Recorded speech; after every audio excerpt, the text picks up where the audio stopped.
Hello students, आप सभी का स्वागत है मेरे इस यूट्यूब चैनल पर। अगर आप इस चैनल पर नए हैं या आपने अभी तक मेरे इस यूट्यूब चैनल को सब्सक्राइब नहीं किया है तो जल्दी से सब्सक्राइब कर दीजिए और बेल आइकन को भी प्रेस कर दीजिए ताकि मेरी अगली वीडियो सबसे पहले आप तक पहुंच सके। आज हम प्रश्नावली 3.2 को हल करेंगे। तो उससे पहले हम जान लेते हैं कि निर्देशांक क्या होते हैं या फिर एक कार्तीय तल क्या हो सकता है। ठीक है, तो अगर ये दो मेरे पास ऊर्ध्वाधर रेखाएं हैं, ठीक है, जो 90 डिग्री के कोण पर है, यानी एक दूसरे से लंब है। ठीक है, तो ये अक्ष कौन सा होता है? जो क्षैतिज अक्ष है। ठीक है, इसको क्या बोलते हैं? क्षैतिज अक्ष। क्षैतिज अक्ष है उसको एक्स अक्ष भी बोलते हैं। क्या बोलते हैं? एक्स अक्ष, क्षैतिज अक्ष को। और ये जो ऊर्ध्वाधर तल होता है उसको क्या बोलते हैं? वाय अक्ष भी बोलते हैं या फिर अधर अक्ष। ठीक है, अब जो ऊर्ध्वाधर है उसको तो वाय अक्ष बोलेंगे, तो ये भी वाय है। इधर प्लस की रेखा इधर आएगी। ठीक है, प्लस के जैसे 1 2 3 ये प्लस के ऊपर आएंगे और माइनस के कहाँ आएंगे? नीचे आएंगे। वैसे ही यहाँ प्लस के इधर आएंगे और माइनस के इस साइड आएंगे। ठीक है, तो ये दोनों एक्स अक्ष है और ये दोनों वाय अक्ष है। ठीक है, फिर ऊर्ध्वाधर और क्षैतिज अक्ष से मिलकर ये बना है, क्या बोलते हैं? इसको कार्तीय तल बोलते हैं। और जो ये एक्स और वाय अक्ष से मिलकर ये चार जो तल बने हैं इनको क्या बोलते हैं? हम चतुर्थांश बोलते हैं। ठीक है, इनको हम बोलते हैं चतुर्थांश। इसको भी चतुर्थांश, इसको भी, इन चारों को हम चतुर्थांश ही बोलेंगे। ठीक है, उसके बाद हमें क्या पता होना चाहिए कि इनके अगर हम निर्देशांक लेते हैं तो पहले एक्स अक्ष पे लेते हैं फिर वाय अक्ष का लेते हैं। ठीक है, अगर मेरे पास यहाँ बिंदु है तो पहले मैं एक्स अक्ष पे देखूंगी कहाँ पे है और फिर वाय अक्ष को देखूंगी। फिर इसके निर्देशांक पहले एक्स अक्ष पे मान लिया 2 है, इधर 3 है तो 2,3। ठीक है, यानी जो पहले एक्स अक्ष पे जो आएगा उसको लिखेंगे फिर वाय अक्ष के निर्देशांक, पहले एक्स अक्ष के फिर वाय अक्ष के निर्देशांक लिखेंगे। ठीक है, और इसको हम चतुर्थांश बोलेंगे और ये वाय अक्ष और ये एक्स अक्ष।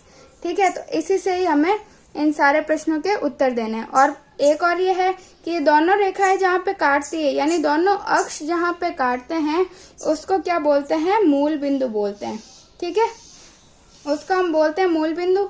और इसके निर्देशांक क्या होते हैं? 0,0। ये सारी बातें आपको पता होनी चाहिए। ठीक है, तो ऐसे ही पहला प्रश्न क्या है? निम्नलिखित प्रश्नों में से प्रत्येक प्रश्न का उत्तर दीजिए।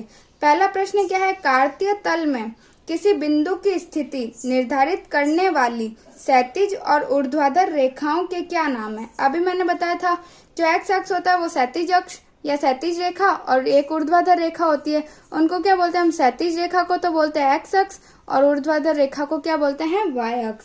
तो हम क्या बोलेंगे? तो यहीं पे लिख देती हूँ मैं, क्षैतिज जो होता है, क्षैतिज रेखा को हम क्या बोलेंगे? एक्स अक्ष। और ऊर्ध्वाधर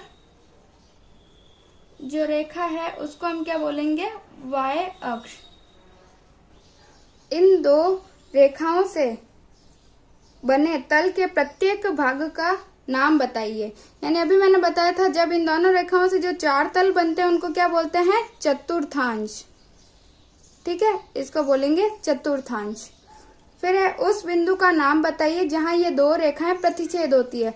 वो भी मैंने अभी बताया था, जहां पे दोनों प्रतिच्छेद होती है उसको क्या बोलते हैं? मूल बिंदु। और मूल बिंदु के निर्देशांक क्या होते हैं? 0,0। ठीक है, ये बातें हमें पता होनी चाहिए। फिर दूसरा प्रश्न क्या है? आकृति 3.14 में निम्नलिखित को लिखिए। यानी जो हमारे पास ये दे रखा है आकृति 3.14, इसमें से हमें जो ये प्रश्न दे रखे हैं उनके आंसर देने हैं। ठीक है, तो दूसरे प्रश्न में हम क्या करेंगे? इसको देख के इनके जवाब देने हैं। ठीक है, तो दूसरे का पहला क्या है? बी के निर्देशांक। अब निर्देशांक कैसे देखते हैं वो मैंने पहले बताया था। पहले हम क्या देखेंगे? एक्स अक्ष को और फिर वाय अक्ष को। तो बी के निर्देशांक, अब बी बिंदु कहाँ है पहले वो देखना है। ये रहा बी बिंदु। ठीक है, इस पे सबसे पहले देखना है कि एक्स अक्ष पे कहाँ है। एक्स अक्ष पे कहाँ है? -5 पे। और वाय पे कहाँ है? 2 पे। तो इसके निर्देशांक क्या होंगे? -5,2।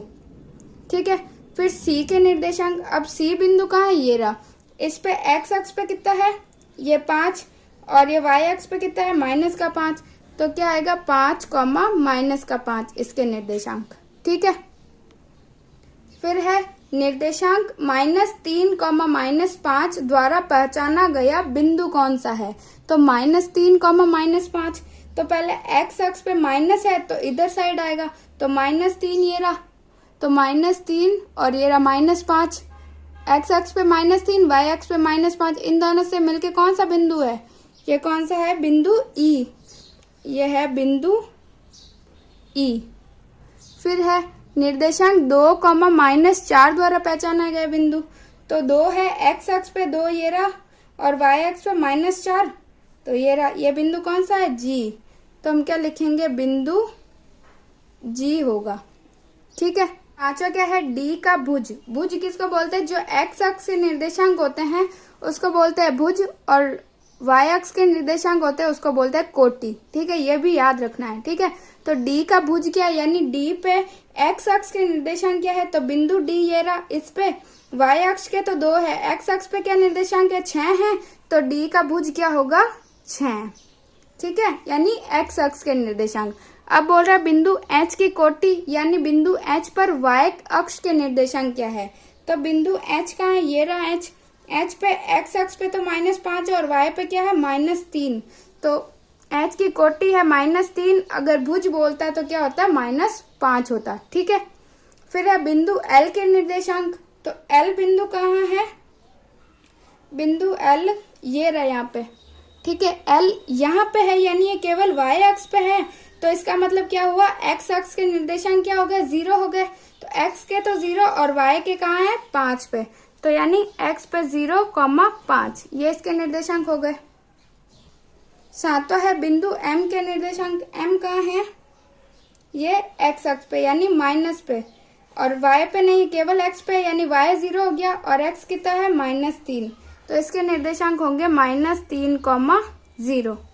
ठीक है, ये प्रश्नावली हमारी यहीं पे समाप्त होती है। और अगर आपको मेरे ये वीडियोस पसंद आ रहे हैं तो इन्हें लाइक करिए, अपने दोस्तों में शेयर करिए और मेरे इस YouTube चैनल को सब्सक्राइब जरूर कीजिए।